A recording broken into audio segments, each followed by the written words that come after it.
మన ముకుంద జ్యువెలరీలో republic sale flat 10% off 1VA అన్ని జ్యువెలరీ మీద నూతన బ్రాంచెస్ జూబ్లీ హిల్స్ వైజాగ్ లో అతి త్వరలో ప్రారంభం. ఆ గ్రామాల్లో ఒక్కొక్కరుగా కిడ్నీ సంబంధిత వ్యాధుల బారిన పడుతున్నారు. క్రమంగా డయాలసిస్ రోగులుగా మారుతున్నారు. ఇది నారాయణపేట జిల్లా మక్తల్ మండలంలోని కాటరుపల్లి గ్రామస్తుల పరిస్థితి.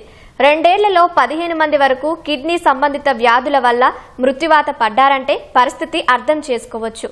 తమను కిడ్నీ రోగాల బారి నుంచి కాపాడండి అంటూ అక్కడి వారు వేడుకుంటున్నారు.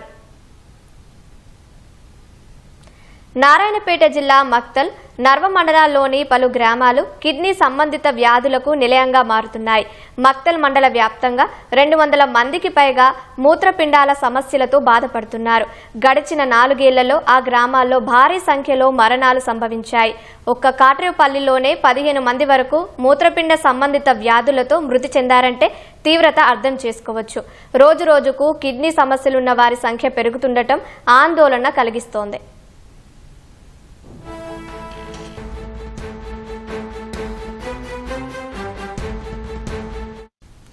బాధిత గ్రామాల్లో ఎక్కువగా చౌడు నేలలున్నాయి. భూగర్భ జలాల్లో నీటి కాఠిన్యత అధికంగా ఉంది. ఈ నేపథ్యంలో చేతి పంపుల ద్వారా వచ్చే నీటినే ఏళ్లుగా అక్కడి ప్రజలు తాగుతున్నారు. మిషన్ భగీరథ నీరు అందుబాటులో ఉన్న అపరిశుభ్రంగా రావడంతో తాగునీటిగా కాకుండా ఇతర అవసరాలకు ఉపయోగిస్తున్నారు. రోజు రోజుకు పెరుగుతున్న మృతుల సంఖ్యలపై ప్రజలు ఆందోళన వ్యక్తం చేస్తున్నారు. కీళ్ల నొప్పుల వల్ల పనులు కూడా చేసుకోలేని పరిస్థితిలో ఉన్నామని వాపోతున్నారు. అధికారులు స్పందించి నీటి నాణ్యతలపై పరీక్షలు నిర్వహించాలని, తమను రోగుల బారిన నుంచి కాపాడాలని కోరుతున్నారు. ఇప్పుడు ప్రజెంట్ గా డయాలసిస్ చేసుకునే వాళ్ళు మా కాటరపల్లి గ్రామంలో 5 నుంచి 7 మంది వరకు ఉన్నారు.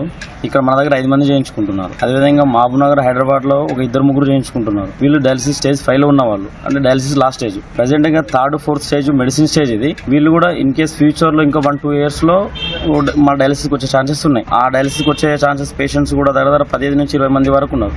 మెయిన్ గా వచ్చేసి కాటరపల్లి, బూత్పూరు, మంతనగూడు ఈ విలేజెస్ లో వాటర్ ప్రాబ్లం ఉన్నందున కిడ్నీ పేషెంట్స్ కూడా ఎక్కువైపోతున్నారు. వాటర్ సార్ అది మొత్తం శుద్ధకట్టు వాటర్ ఉన్నది, అట్లా వచ్చింది సార్ ఊర్లో.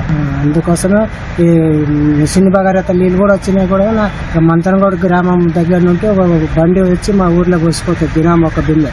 ఈ గవర్నమెంట్ కూడా మాకు కూడా ఏమన్నా సౌలత్ చేస్తుందేమో ఆలోచిస్తున్నాం గవర్నమెంట్. ఇంకా వాటర్ ప్రాబ్లము, ఏ ప్రాబ్లము ఇంకా ఏదైనా ఇంకా తెలియదు సార్. మాకు ఇదైనా తెలియదు, అదైనా తెలియదు. ఇంకా మనకు ఆపత్తి వచ్చింది ఇట్లా ఇంకా మనం చేసుకోవాలి. 20 మంది అట్లా పోయింటారు సార్. ఎక్కడ పోనీక లేదు, ఎక్కడ శాత కాదు. పరిస్థితి ఇట్లా అయింది మాకు.